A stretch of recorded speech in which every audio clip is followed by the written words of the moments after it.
Right now on this special episode of Full Custom Garage, Master Metalman Ian Roussel goes back in time. We're gonna go traditional on this, or at least as traditional as I can muster. Created in 2005, this film captures the rebirth of custom culture and features a classic build by Ian Roussel. My favorite thing is that you can take something that people will recognize and just warp it into something that they don't recognize. Also featuring a creative cast of characters. I can just keep learning. That's why I hang out with Ian, because he's just a maniac when it comes to this metal work. Plus the Burbank Choppers Car Club and many more. It's like a time machine in a lot of ways. Full Custom Garage presents Back from the Dead.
If this was 1955, the kids back then couldn't afford a $10,000 paint job just like we can't now, you know?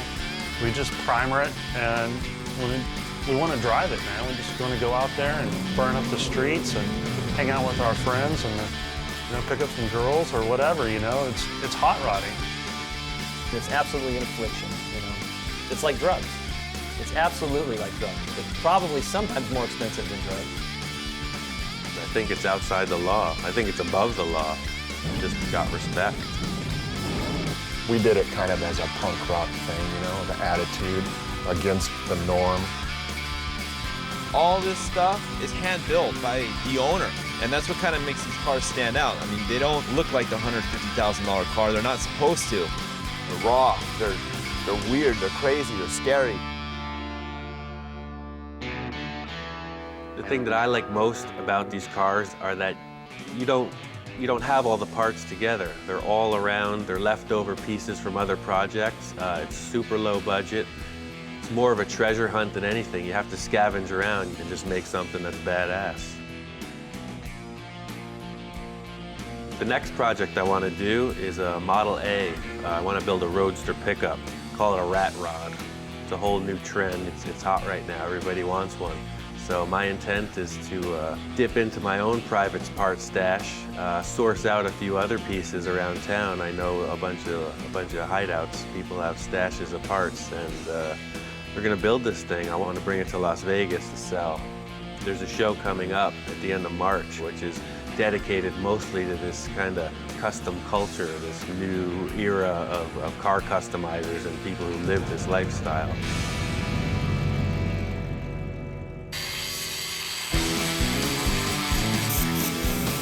The most important thing for me was to lay down the line of the car, and I want it to be utterly low. I want it to be so low it was almost undrivable, because I think that looks the best. So I just stepped the chassis way up in the back. The rear end, a lot of people run a buggy spring. I didn't have one, so I took these coil springs and made the chassis to fit that. The most important thing for me was to take all the pieces and get a rolling chassis and make it ready for all the body and the aesthetic parts. I guess for me, fabricating is just sculpting. That's all it is. An artist sculpts in clay or wood or whatever. I sculpt in metal. How would you describe the spider car? I built that car for Viva last year. If I was a cartoon character, I'd be a supervillain, and that would be my car. I think some people might have a problem with it because it's not traditional. It's made of all old parts, but it doesn't fit the mold. It's not what a guy would drive in 1955 in high school.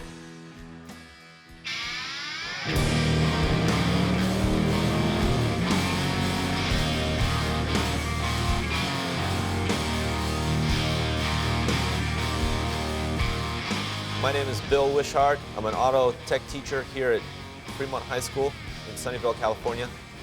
So take a look, guys. 2 weeks for the dually deadline, all right? That thing's got to tow a trailer to Vegas in 2 weeks.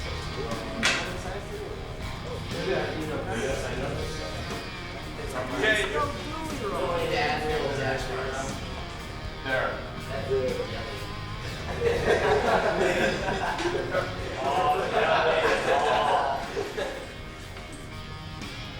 There, happy?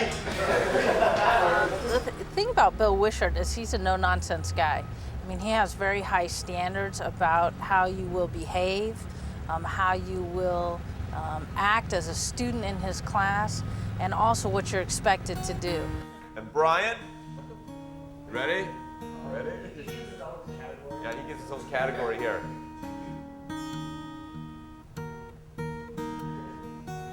Okay, so you get to wire the whole front of the truck. You guys ready? Yeah. All right, let's do it. Got in an accident over the summer and the work truck got smashed, so I've been out of a truck.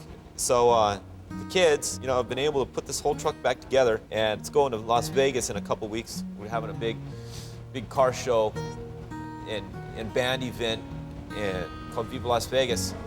You know, they have enough pride that, you know, if I give them a project like this Chevy truck that we're building, you know, they'll be stoked if it made it clear to Las Vegas and back, you know, because they made it happen.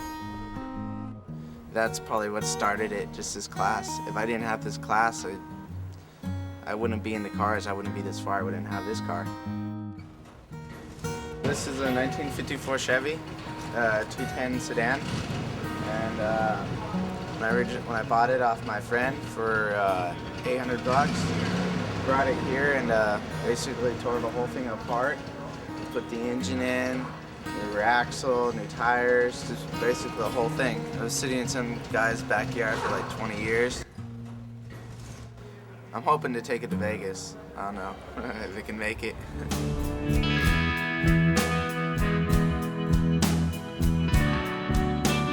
A lot of the guys you see striped, they draw it out, then they stripe it, you know, so I'm not really into doing anything twice. I want to do it once and I want to get paid for it. If I do it twice, I want to get paid for it twice. I'm really into being fast and symmetrical. My dad striped when he was a kid. My mom was an artist, and you know, kind of taught myself. And I finally met a guy that did it for a living, and he pointed me the way, showed me how to load my brush properly and stuff like that. And it was like overnight, everything changed. I think I'm done.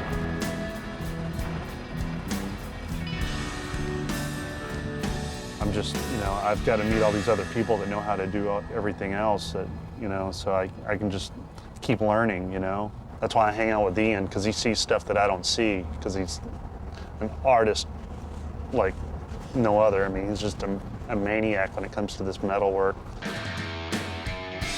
Set up a couple of these gussets. We're gonna run it along the entire length of the arm here. The most important thing to me right now is to make sure that these things don't break.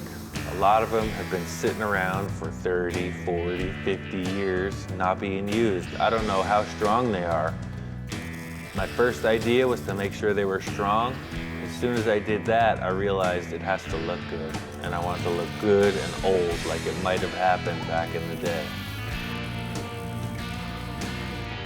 I hope somebody with a lot of money really likes it. It's a fine pair of headers. I'm gonna ruin them by cutting them apart and putting some silly contraption on that I create.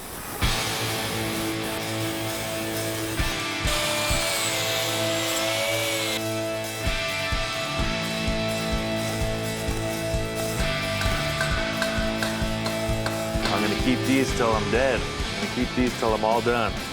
So Maybe I'll put a little bit of me into this and hopefully it'll stay there. Whoever wants the car can just unbolt them, but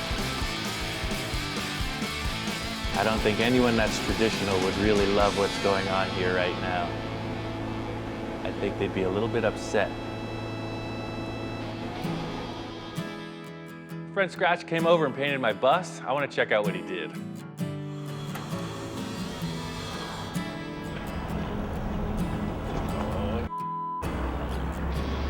don't know what this is going to cost. It looks great. You said do what you want, but I didn't really need that.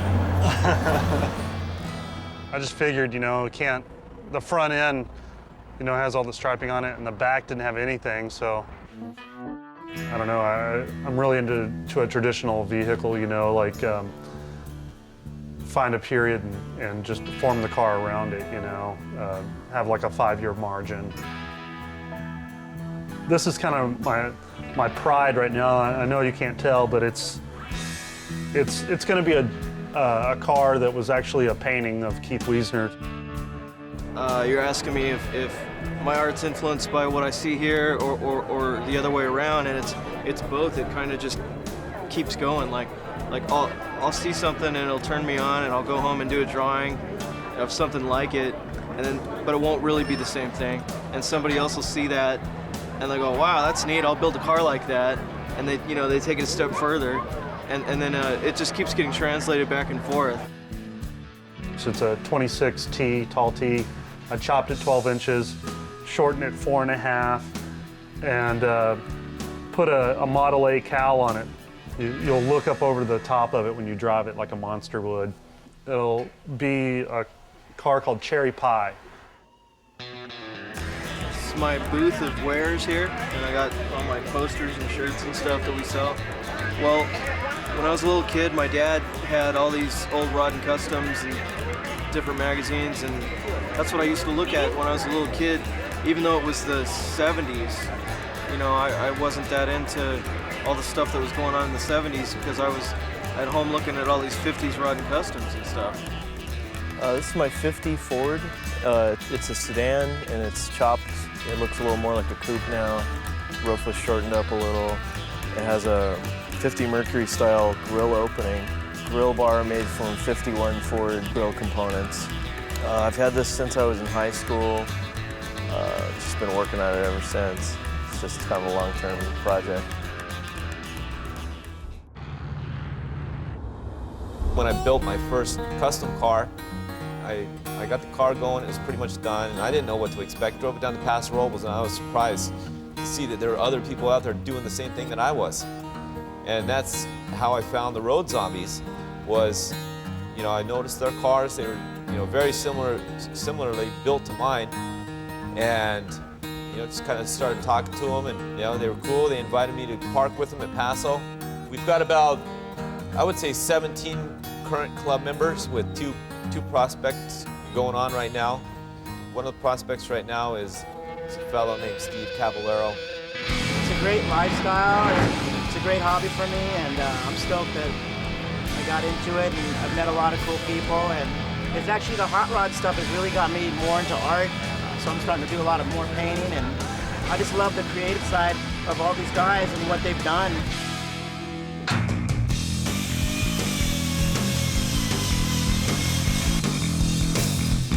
I really love this idea of just spot welding, make it look more like rivets, though. I'm going to do all the arms like that, just about an inch apart, just big, nasty welds that look like rivets. Big rivets makes me think of tanks, planes, military stuff, super industrial, so I'm going to make it look that way.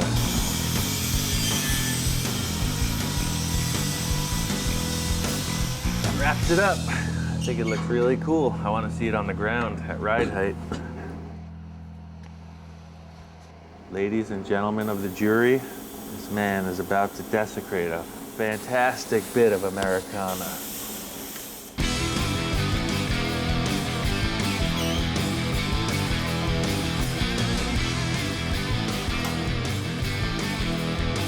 That I tend to get carried away cartoony. That's a little bit out there, but I think it's okay.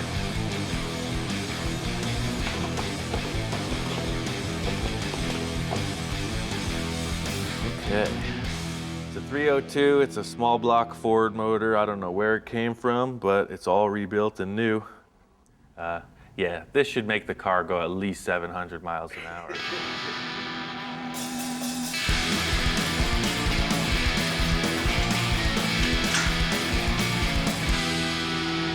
All I want to do is make this car and go to Vegas. My whole life right now revolves around this deadline. It has to be done.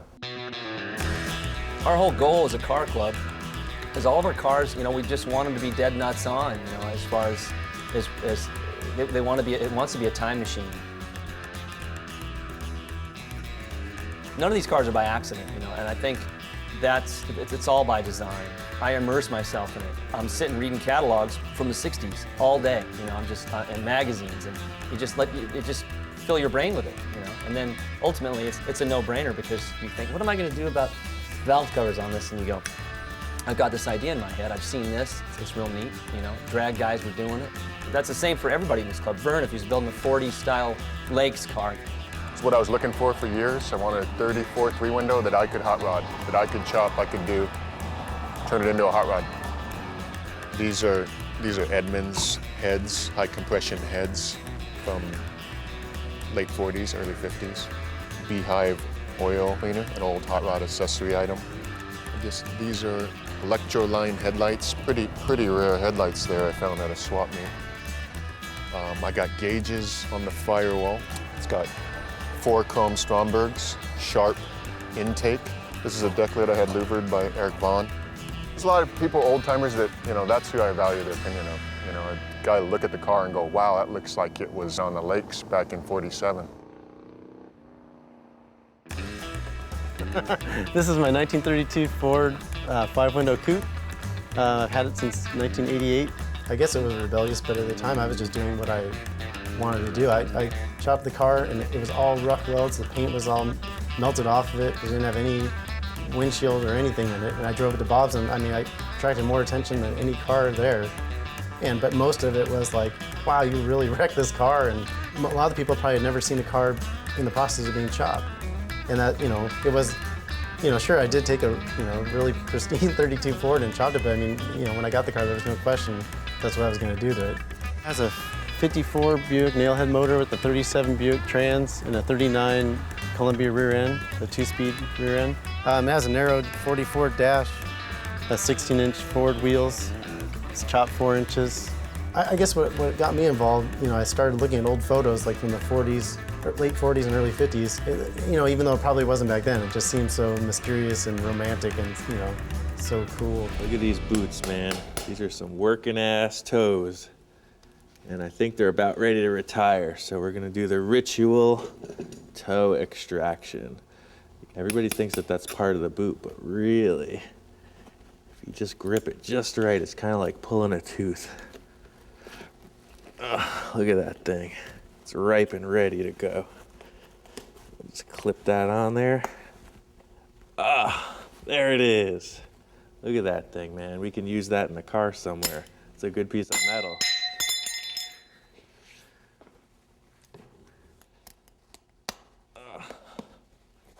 Yeah, look at that. There's a sock in there. Oh, there they are. Now I'm gonna put myself in harm's way for the rest of the day. I'm gonna have to be very careful. The easiest way to put sheet metal in is just in flat plates, but obviously the floor isn't flat. So what I'm doing is establishing a whole series of triangles. So it's kind of not origami, but it's something like that.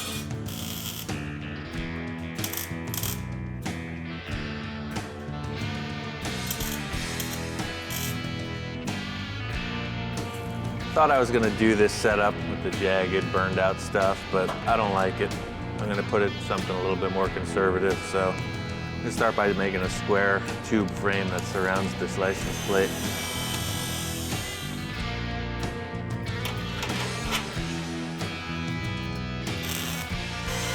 Weld it on and spot weld like you have the arms, and it's done. It's clean and it looks good. Yeah, this is sweet. It's clean. It's right. It's not my greatest vision, but it's right for this. How would you describe the dune buggy chick car?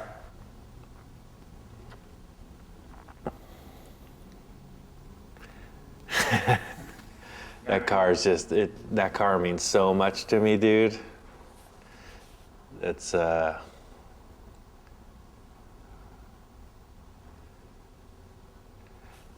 car is, it's my favorite car. It's the best car I ever built. It's my favorite car in the whole world. I didn't expect that question.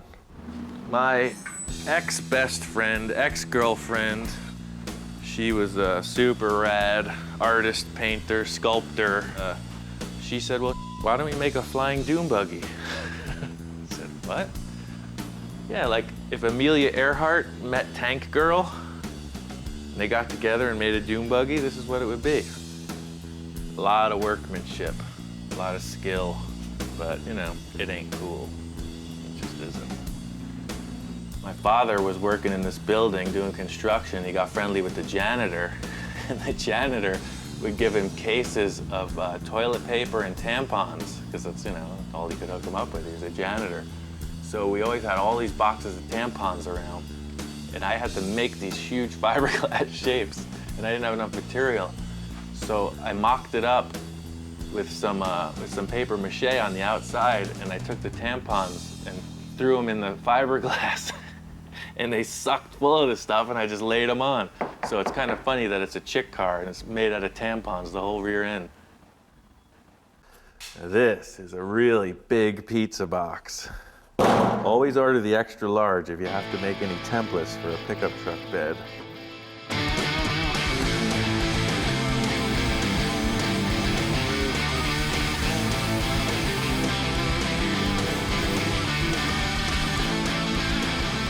All in all, I think this is good for now. We'll trim it up later after we get all the folds put in it.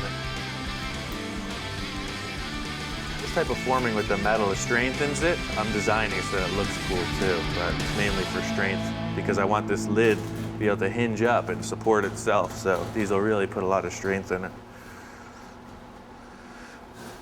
I guess again, back to the my car, their car thing. My car would have this.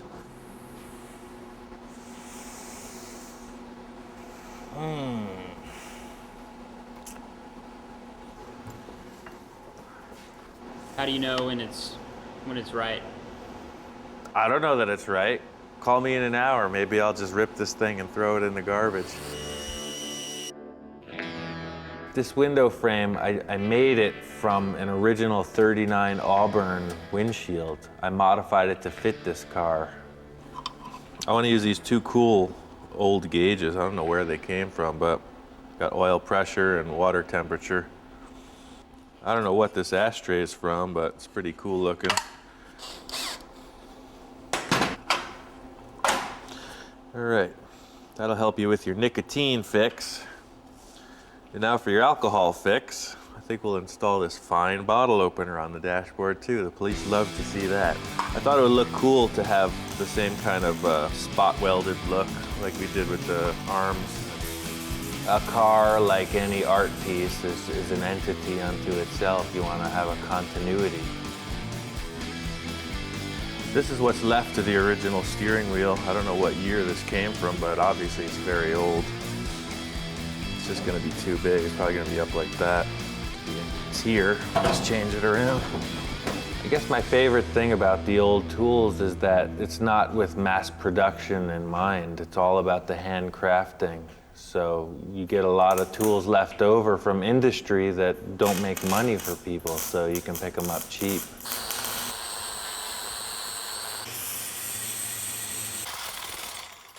At first, I set up the steering column. I hooked up the original steering wheel, and it was too big. It didn't fit, so I just made a new hoop and made a smaller wheel.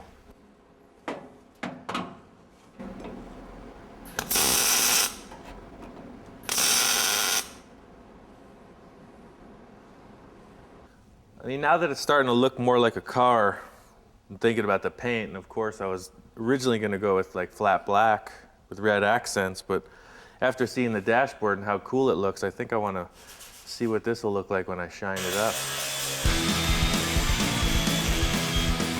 I guess the reason I'm considering making it all metal as opposed to painting it flat black is because it'll just more showcase what I do. It's like I don't pride myself in auto body or Bondo or paint. I pride myself in making stuff out of metal. Makes me think of like a sardine can or something.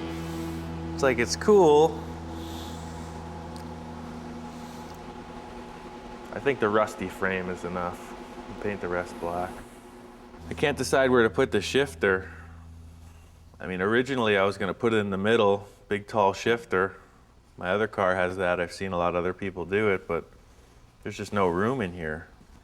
So I remembered I had this is an emergency brake for a Chevy truck, like a 66 or something. I think I want to make a jockey shift, a suicide shift for this car.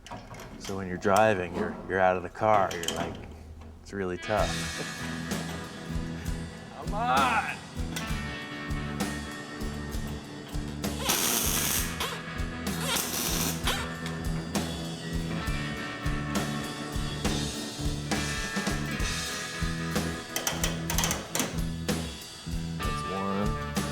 Two, drive, neutral, reverse, park.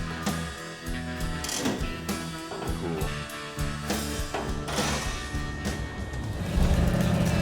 If we pick a certain era of a hot rod or a custom and the time frame of when that car might have been built, and then we just basically adhere to that year or group of years and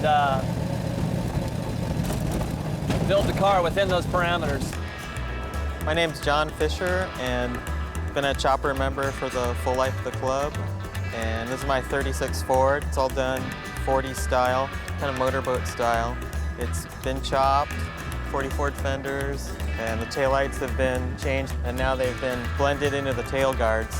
And everything's been shaved. It was my initial design, and I kind of researched it. It has a 50 Ford Deluxe steering wheel. You know, it would be in primer, but I've kind of gone beyond primer and finally painted it. And I don't know, it just kind of snowballed. It was hard to stop doing stuff to it.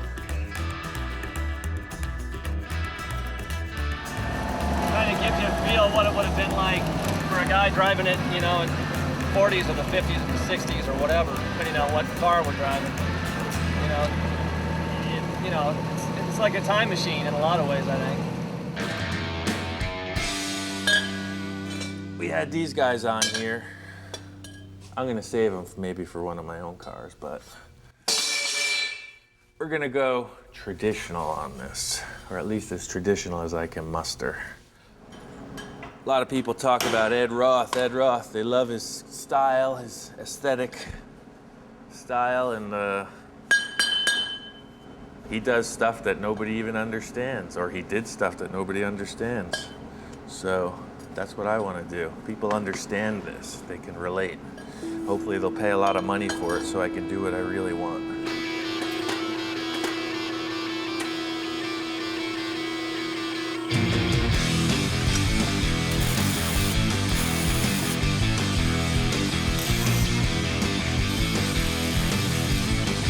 I've seen this car before somewhere. That's all I can say. I'm trying to create something that everyone likes, except me.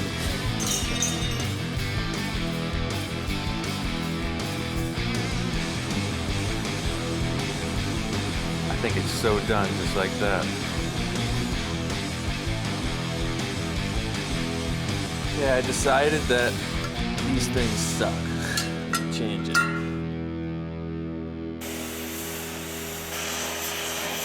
Follow me.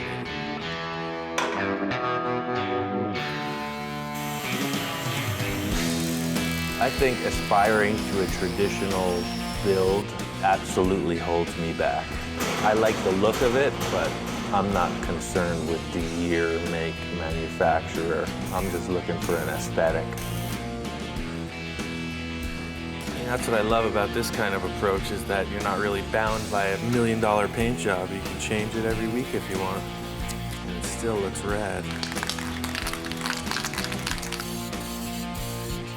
I'm just gonna start painting it. It's gonna evolve into something fantastic.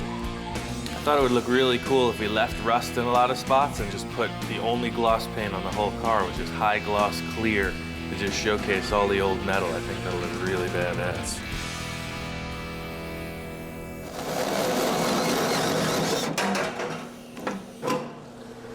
The body was just too nice. I just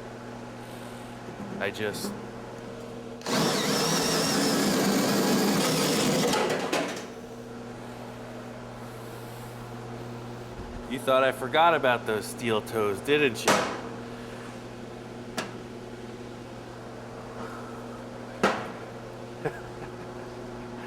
I didn't have a vent for it, you know? You need a little ventilation in there.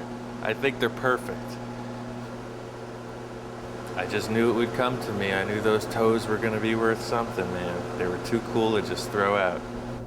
My favorite thing is that you can take something that people will recognize and just warp it into something that they don't recognize. That's my super project back there. Probably like in a year or so, I'm gonna start on that. It's a 50 olds. It's my 55. I had that up and running about probably 8 years ago now.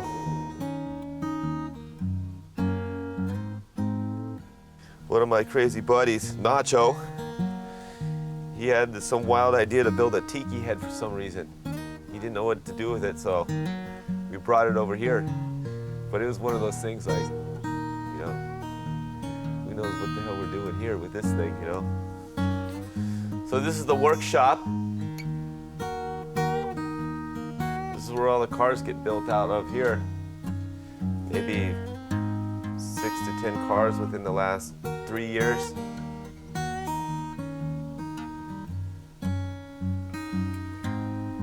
This is where you built this car? Yeah, this is where I built this car.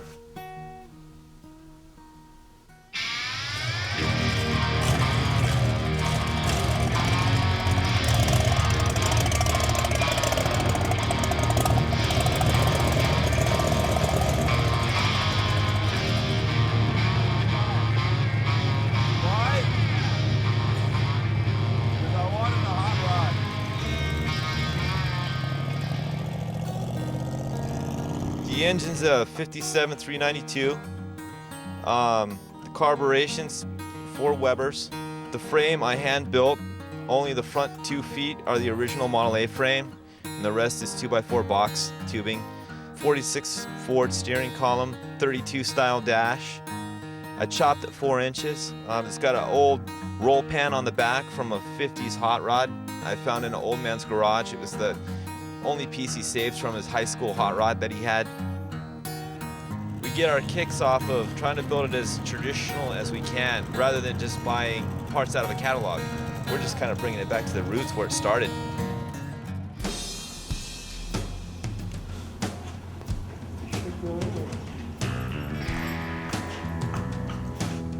Like an expectant father.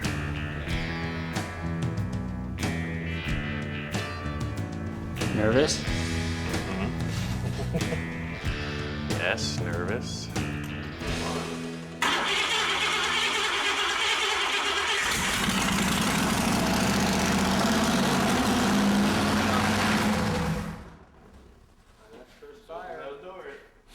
Somebody squirted oil down the cylinder wall. Oh yeah, I filled it with oil. It's the sweet smell of success. I think the artist's struggle is finding out how he wants to express himself, so one day it was black, the next day it was silver. That's all I can say. I was moved to sand the entire car just to see, and I think I like this. I finished off the tailgate here. Just took the remaining piece from this after I cut it, welded it across here, and just put a little bar on the back for a handle. I got some hinges that were just laying around and put them in there. Put some reinforcements and then just sprayed it with undercoat.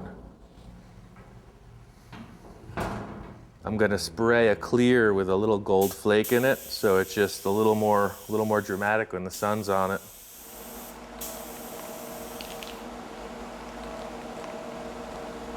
Oh, he's the guy with the gold car. Yeah, I saw that car out there. That's the gold one.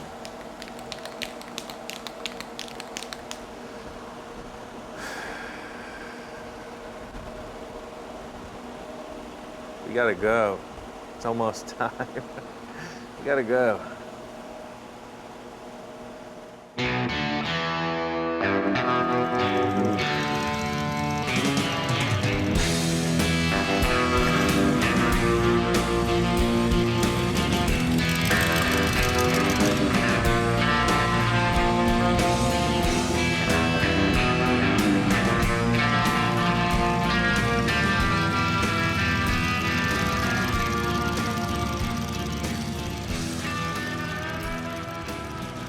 After it was gold, I was horrified, so I sprayed it black in an effort to just make it fit. It looked like Liberace. It was so wrong.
The car club, the Shifters from Southern California, throw a car show every year. Their whole deal is a pre-63 car show, all traditional built rods and customs. There's thousands of people up here, hundreds of cars. They turned away 200 cars at the gate this morning that didn't fit the criteria. It's all about the traditionally built custom and hot rod.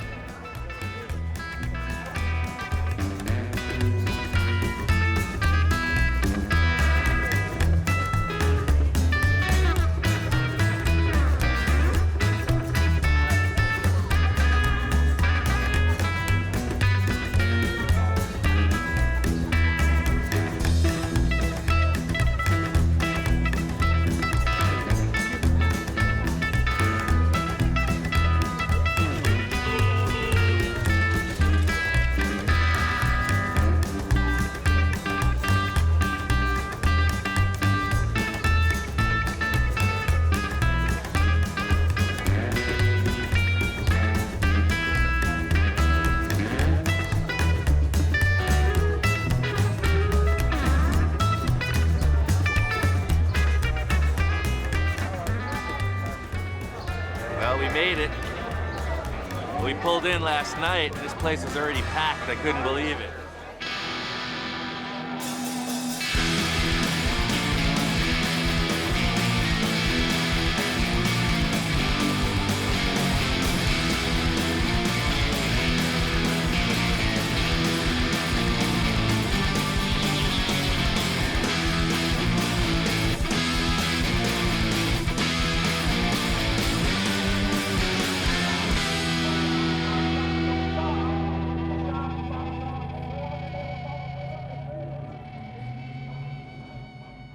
Met the road zombies from up north and saw the giant tiki, and these dudes saved us a spot to park as well. And I guess they dug the car. I guess I was really concerned with that and the whole build, making sure that the people who were into the traditional stuff respected what I did. I think Ian's car is real awesome. You know, personally, I'm into the more traditional style cars, and his car is definitely along the lines of very traditional, the way it looks. Very artsy. He's done a lot of classy artwork with it as far as his welding and stuff like that, which is cool. You know, he's personalized it. I was noticing the tie rod ends, how all the welds and stuff, all this like kind of little spot welds. It's cool. It looks like it came out pretty awesome. And there's just thousands of people here right now that want to be involved. If every car looked the same here, I guess it would be pretty boring. So there's a smattering of all different types of cars. Painted cars, primer cars, rusted cars. I'm not gonna pick apart someone's car. I'm just gonna build my car the way I want to build it. There's people here that don't have a car, but they're gonna have a car next year because they go, that's looks fun to me. So I'm gonna go search out and buy a car and start working on it. You know, it's all about fun. There's no attitude here, you know, with us or any of these other people. Everyone's here for a good time. You gotta come here by yourself and you leave with 20 new friends. It's really cool.